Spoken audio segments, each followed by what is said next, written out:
อ้คือว่าภาษาไทยคือว่ายกขันหมากไปสู่ขอแม่เพื่อนไปเลขมาทางไปตัวหน้าเอาสวรรค์เอาลูกตามนี้นะนี่มาพอเท่าเมน่าโอ้มือคุณกับมันคุณใส่ง่ายคุณเต้นเนาะสีคอเมื่อชื่อจังนางเพื่อนเมื่อคุณไหนชื่อมันถอนมูลหมดแล้วมันมูนี่เปลี่ยนคนดูเลยบอกว่าเนาะ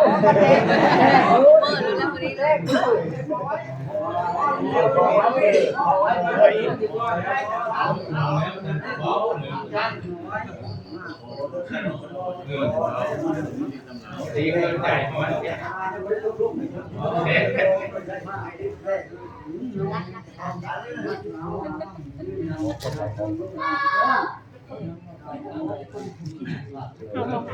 ใจดูมา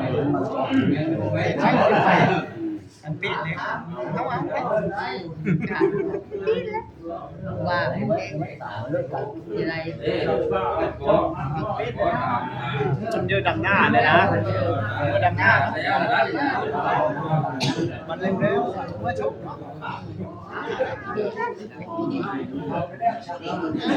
ผู้ใหญ่ทั้งหลายเล่เนาะอันนี้ก็อนาคตได้เป็นยิ่งชุ่มชมนิ้วนี่สู้สมนิ้วสู้เอาแกส่งไข่เขาเด็ก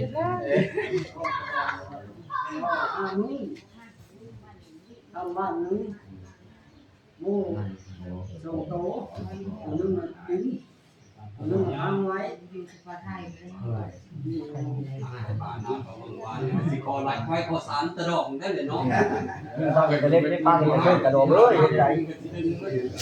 นักกระโดดสิคอไว้ได้เลยตะดอกเลยมึงจะพอจะแน่ไปก่อนเด้อ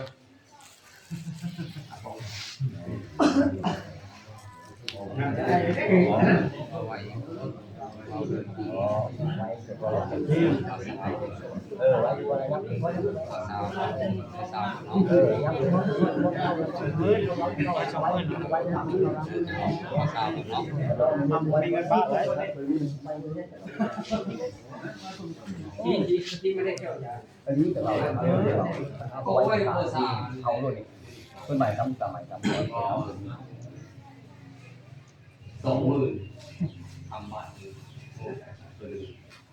เดี๋ยวโผล่ขึ้นโผล่ขึ้นพี่เราพี่เราโอ้โลกผมเป็นจำก้อน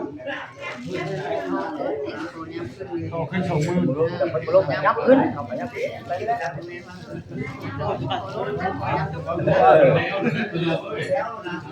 เขาเมาเข่าแล้วนี่ฮะดีเลยนะเขาเมาแล้วเขาเมากันแล้วเมาหมดไปแล้ว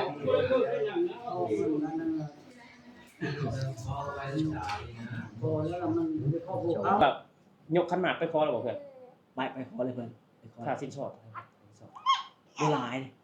ต้องทำก่อนเลยสินสอดตอนนั้นน้องออมพออะไรปกติ50,000เลยเหลือ40,000คำบาทนึงโอ้ทั้งหมดน่ะเงิน40,000ทั้งหมดน่ะแปลว่า50,000 บาทคำ1 บาทคำ1 บาทก็50,000ทุกคนแล้วก็เงินก็50,000คือว่าเบ็ดเสร็จคือว่า100,000เนาะมีง่วงมันยังอยู่มีง่วงพอ2 โตม2 โตคือว่าเอาให้อันเพื่อนมือแต่งน่ะ2 โตมือแต่งก็คือให้ตัว1เพราะว่าบ้านเฮามันจะเป็นแบบนี้เพิ่นประเพณีบ้านเฮาคือว่าสมมุติว่า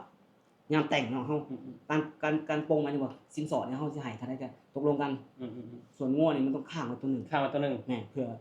ในวันข้างหน้าเฮาบ่ฮู้นะว่าคือพ่อเฮากับแม่เฮานี่คือมีงัวข้างตัว1เขาว่าห้องงัวหยังเฮาก็ลืมแหละคือในความเป็นจริงแบบนี้เพื่อนต้องมีแบบมีผูกยังไว้สักอย่างระหว่าง2 คนเพื่อการกระทำผิดของเฮาบ่ว่าจะเป็นเงินหรือเป็นงัวหยังก็แล้วแต่ต้องข้างไว้เพื่อให้ควบคุมการประพฤติของผู้ชายคนหนึ่งวันนี้อันนี้ก็เฮาฮู้แล้วเนาะแบบค่าสินสอดค่าหมั่นค่างานแต่งเนาะแต่แบบว่าอันนี้อยากย้อนมาถามว่าแก้วว่าคิดแต่ก่อนคือบ่อยากมีครอบครัวเลยเพื่อนคือด้วยความที่เอาตรงนะเพื่อนอย่างที่ตัวเห็นเนาะถ้าว่าชีวิตมีบ่คนเดินเข้ามาชีวิตมันก็มีเรื่อยๆมันบอกแต่ว่าอย่างที่เขาบอกตัวแล้วเขาบ่เคยคิดจะพร้อมเรื่องการใช้ชีวิตคู่เลยเขาอยากใช้ชีวิตแบบนั้นนะแต่ว่าหนึ่งพอเจอคนหนึ่งแล้ว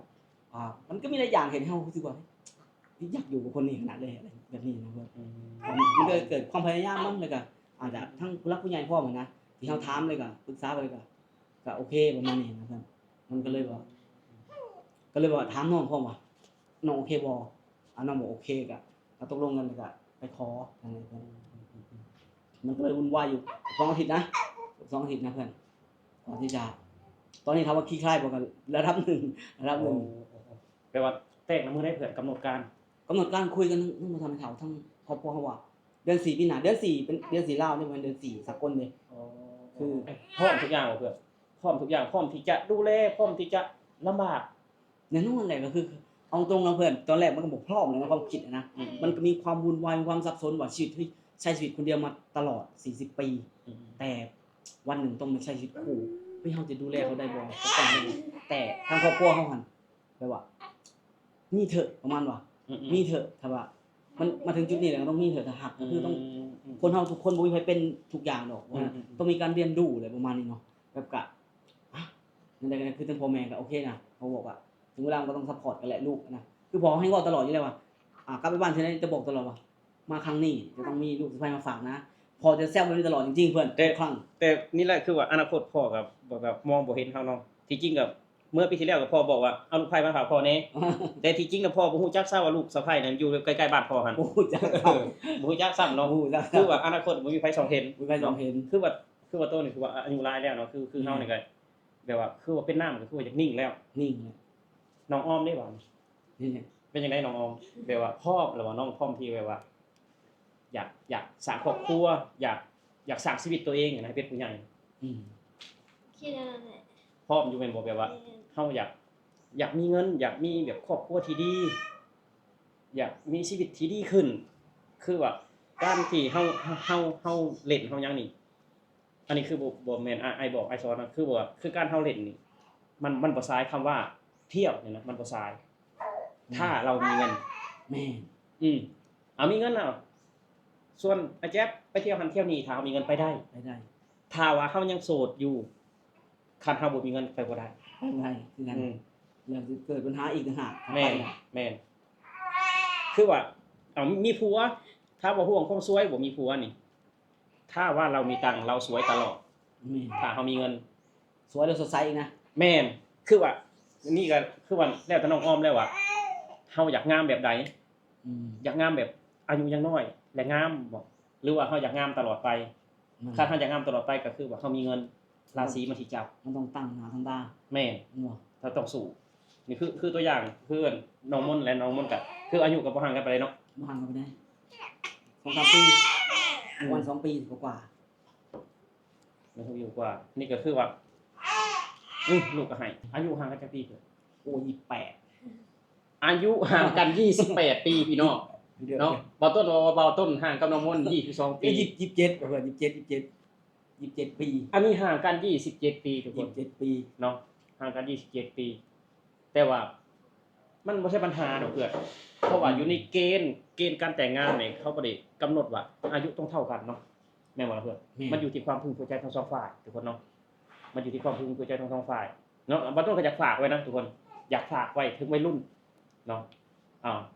เป็นหยังคือได้เมียเด็กก็คือเบิ่งบ่แจ๊บทุกคนทำมาหากินแบบว่าบ่เที่ยวบ่เล่น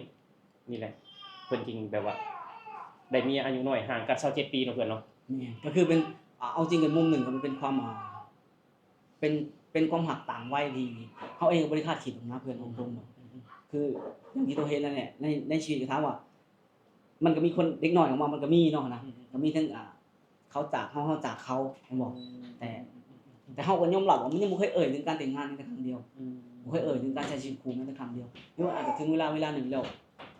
พอเจอคนคนหนึ่งแล้วลองถามเขาแล้วทางครอบครัวเขาก็โอเคครอบครัวโอเคมันต้องเขาฮู้นะอนาคตเป็นจังได๋ น้องอ้อมมีเอื้อยมีอ้ายบ่ มีน้องผู้หญิง มีน้องอีกผู้หนึง น้องผู้ แสดงว่าพ่อแม่มีลูกมี2คนแค่นี้บ่ 2 คน โอ้เดี๋ยวแต่งงานแล้วไปอยู่ใช่เถอะ ฟันงอม ไปอยู่บ้านน้องอ้อมไปอยู่นครปฐ เฮาม หั่นอยากจะตอนแรกถามว่าถ้าไอ้ให้มาอยู่บ้านนายมาบอกมาคุยตกลงอย่างนี้นะ อืม แต่พอวันที่เฮาไปขอน่ะบ่มา อืม แนวใดก็บ่มาเฮาพูดอย่างนั้นคือ คือไปขอเลยเมื่อบ่มาอยู่เฮือนเฮา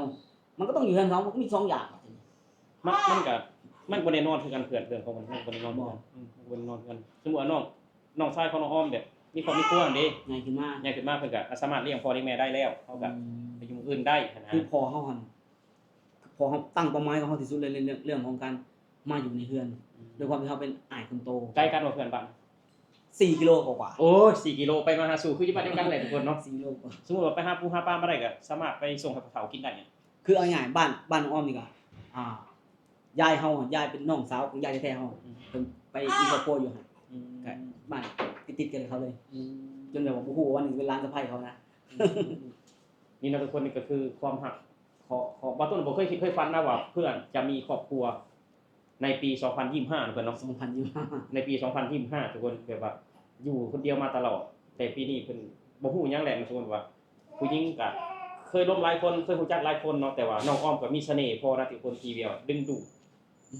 เพื่อนแจ๊บของบ่ต้นทุกคนปกติเพิ่นสิอยากสู้อยู่โสดมาตลอดบ่แบบ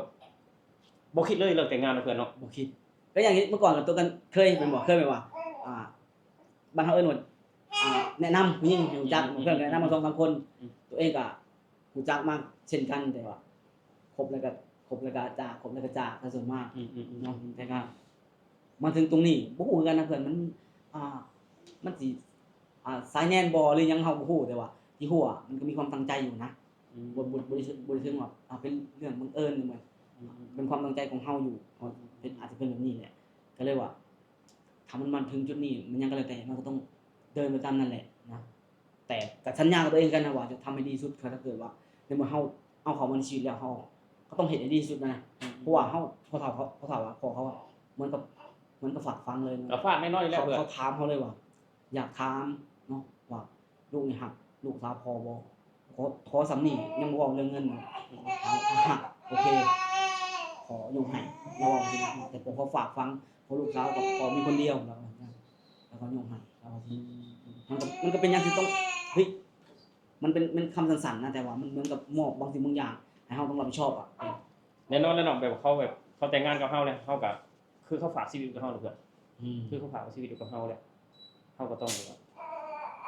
ทำดีที่สุดนะว่าไงครับแบบว่าให้ดีกว่าเก่าตอนนี้เฮาก็ดีอยู่แล้วแต่ว่าให้ดีกว่าเก่าร้องไห้ทำไมลูกให้ดีกว่าเก่ากาดฮอดให้ดีกว่าเก่าเพื่อนแบบว่าอนาคตข้างหน้าได้เพื่อนแบบวางแผนดีกว่ามีลูกมีหยังมีอยากมีบ่ มันแน่นอนแหละมันเป็นวางแผนแน่นอนเพื่อนแต่เราก็ต้องเอาความพร้อมของน้องออนว่าเขาพร้อมของจุดใดถามมันบ่พลาดก่อน ก็คือว่า ตรงนี้ เนี่ยก็คือว่าคิดว่าต้องให้ได้แหละลูกคนหนึงเพราะว่าเฮาก็อายุหลายแล้วมือหนึงเด้สมมุติว่ามือหนึงเนาะเฮาบ่อยู่นำเขาหั่นน่ะเฮาต้องเอาลูกเป็นเพื่อนเขาเอาลูกนี่ดูแลเขา ถ้าเฮาตายก่อนจริงๆเพื่อน แม่เฮาต้องแบบอยู่ในจุดนี้พร้อม แม่ๆก็คืออันดับแรกที่เฮาคิดนะเพิ่นก็คือว่าอยากพยายามแบบว่าทำให้มันดีสุดเพื่อให้เขามีอนาคตถ้าเกิดวันใดวันหนึ่งเขาไปแหละเขายังต้องมีสิ่งที่ต้องอยู่เพราะว่าเฮาเป็นผู้ชายอยู่ไสก็ได้นะ แม่ อยู่ไสก็ได้ คือว่าคือเฮาทุกมื้อนี่ก็เฮาหาเพื่อไผก็หาเพื่อเมียเพื่อลูกนั่นแหละแต่ว่าหลังจากเฮาไปแล้วเนาะแต่บ่ฮู้ว่าไผสิไปก่อนไผนะ พูดในความจริงพูดหรอกนะ แต่บ่ฮู้ว่าไผสิไปก่อนไผว่าแต่นำพา คิดว่าเฮาอายุหลายกว่าเฮาก็ต้องตายก่อนแหละตรง คือว่ามื้อนึงเฮาจากไปนี่หรือว่าเมียเฮาหรือว่าแฟนเฮานี่ยังมีบ้านอยู่มีเงินใช้มีอนาคตที่ดีอยู่เฮาสิบ่ปล่อยความลำบากไว้ทิ่มไว้ให้เขาว่าง่ายซะ ก็คือมื้อนี้คือเป็นอาจจะเป็นช่องแรกแล้วก็อาจจะให้อยู่ในช่องตัวนี้แหละให้ทุกคนอยากพูดหยังก็ถามตรงนั้นแต่กับรายได้คำตอบพร้อมที่มันจะเกิดขึ้นระหว่างเฮาเนาะเพราะว่าตั้งแต่เริ่มทำ YouTube ทุกคนก็มีคำถามมาเสมอว่าเฮ้ยบ่จะคือบอกเมียพอเห็นคนนู้นก็เชียร์พอเห็นเอาสัมภาษณ์คนนี้ก็เฮ้ยบ่จะจีบคนนี้บ่บ่จะจีบคนนู้นคนนี้บ่ก็พอมีอยู่นะยังบางคนยังตั้งคำถามอยู่นะกับน้องหลายคนที่เฮาก็ไปสัมภาษณ์เอาไปสนิทสนมนำประมาณนี้นะแต่วันนี้ก็ได้เห็นชัดเจนแล้วคนที่เฮาจีบคนที่เฮาคบก็คือคนนี้เนาะนะบ่คบแล้วคือณปัจจุบันคือใช้ชีวิต คนที่เป็นแบบว่าเป็นยังไงเขาสิว่าเป็นยังไงเป็นท่อแผ่นเดียวตอนนี้เป็นเพียงแผ่นเดียวก็คือคนนี้เนาะน้องอ้อมเนาะทุกคนเนาะน้องอ้อมก็ชื่อก็คืออ้อมอยู่ในเพื่อนก็เขาให้อ้อมเงินอ้อมทองหลายๆเนาะอ้อมเนาะอ้อมชื่ออ้อมเนาะ ออมมันเก็บกรรมมันจะออมไว้ คือว่าทุกคนก็จำชื่อน้องอ้อมไว้เนาะทุกคนก็ฝากเนื้อฝากตัวน้องอ้อมเนาะก็คือแฟน ของเพื่อนบ่ต้นเองบ่ต้นคือห้องแม่เสี่ยวนะทุกคนแม่เสี่ยว เสียง ถือว่าเขาอายุน้อยแต่ว่าในนามแม่เสี่ยวคือกัน แม่นครับ แต่ว่าเดือน4นี่เขาก็ต้องล่างงานให้ได้แหละเพื่อนเฮา มันต้องล่าเลยเพิ่นเดือน4ได้ก็ถามมันบ่มีหยังผิดพลาดอะไรก็คือแน่นอน อืม ทุกอย่างก็คือกำหนดพอทำให้เฒ่าเลยก็ทางครอบครัวก็กำหนดไว้ตรงนั้น คือว่าเขาล่างงานแบบอาทิตย์หนึงอ่ะเขาสิไปอาทิตย์หนึงกับบ้านตัว ได้เลยเพิ่นตามสบายเลย สมมุติว่างานแต่ง2มื้อแล้วงานแต่งก่อนเฮาเนาะ ประมาณนั้นเพิ่น แต่เขาสิอยู่อาทิตย์หนึงเขายังมาน่ะ ก่อนหน้ามันต้องเตรียมงานก็เป็นอาทิตย์คือกันนะเพิ่น อืม การเตรียมงานก็เป็นอาทิตย์คือกัน เขาสิไปตั้งแต่เริ่มหาฟืนว่าง่ายซะหาฟืนกับเก็บผักนี่แหละเฮามันเก็บผักนี่แหละ นี่เบิดเลยเพิ่นช่วงนั้น คือว่างานแต่งอยู่บ้านนอกเขาคือว่าพักยังที่ไปหาเก็บได้คือเขาเก็บผักติ้วผักกระโดนเนาะ แม่ งานแต่งบ้านเขาแบบนี้ได้ แม่คือช่วงนั้นเก็บได้แล้วเพิ่น เก็บได้เลยเดือน4เก็บได้หลายแล้ว เก็บได้หลาย อืม ก็ที่ว่าเป็นช่วงอาทิตย์หนึงน่าจะวุ่นๆอยู่สำหรับการจัดงานเพราะว่าเฮาบ่ได้คือคนไทยอาจบ่มีฐานะไปนำไปจัดตามโรงแรมสถานที่แล้ว แม่ๆ ก็มีเงินเขาจัดตามบ้านเลยจริง ๆนี่ก็คือแบบว่า เรื่องราวของเพื่อนแจ๊บนะทุกคนในปี2025เพิ่นก็มีข่าวดีนะข่าวดีกว่าปีหลายๆมาหลายผ่านมานะทุกคนคือข่าวดีสุดๆเลยแหละได้ของที่มีค่าที่สุดในชีวิตนะทุกคน ไม่ได้ ก็ว่าได้ เพิ่นเป็นไทยนะ ฮะ บ่ได้แม่นอยู่เป็นคนลาวแต่รู้จักกันคบกันอยู่ที่พื้นแผ่นดินไทยนะ อืม นอกจากจะให้เงินให้ชีวิตก็เป็นอยู่แล้วยังให้ครอบครัวของเฮาอย่างนี้ และแล้วบ่ต้นว่ามาตลอดประเทศไทยนี่ได้ยังหลายกว่าอย่างอื่นที่จากเงินทองได้เมียบ่ต้นบอกเลยว่าได้เมียเพราะว่าคบกับน้องมนต์ก็อยู่ประเทศไทยโตกันด้วยก็รู้จักกับน้องอ้อมอยู่ประเทศไทย ป เนาะ ระเท เพื่อน ศไทย นะ ทั้งๆที่บ้านใกล้ๆกันคิด ใกล้ๆกันนะ แต่ คือพื้นแผ่นดินไทยนี่เป็นพื้นแผ่นดินที่มีมนต์ขลังนะ มีมนต์ เป็น ขลัง พื้นแผ่นดินที่มีความหักนะทุกคน แน่ คนลาวหลายๆคนมีคนรัก คือ หรือว่ามีแฟนที่ป สำ ระ หรับ เทศ เฮา ไทย แล้วคือพื้นแผ่นดินที่มีพระคุณกับเฮาขนาด นอกจากแผ่นดินลาวเลยคือแผ่นดินไทย นะทุกคนสำหรับคลิปนี้นะทุกคนบ่าวต้นกสิออกมาถามเพื่อนแบบคร่าวๆเนาะทุกคนก็ยังสิมี EP อีกต่อไป ครับ ให้ทุกคนติดตามตอนต่อไปว่าเพื่อนแจ็คนี่ก็ฝากไปติดตามช่องน้องอ้อมเพิ่นจะสร้างตัวตนช่อง YouTube เพิ่นทุกคน ครับผม เนาะก็ พร้อม เพิ่นก็สิออก โสพล ช่องบ่าวเจ็บตลอดเนาะ แม่น ว่าชีวิตการเป็นอยู่เป็นจังได๋ความรักเป็นจังได๋ความรักต่างวัยหันนะ ครับผม ห่างกัน27ปีบางคนบ่ต้นก็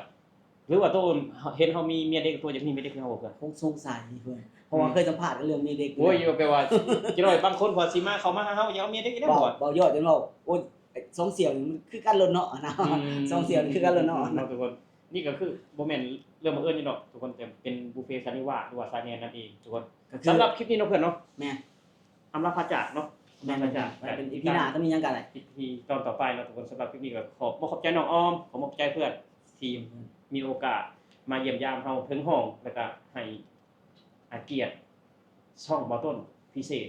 โดย สัมภาษณ์ครั้งแรกเลยเนาะเพื่อนเนาะสำหรับที่นี่พวก แร เรา กเลย 4 คน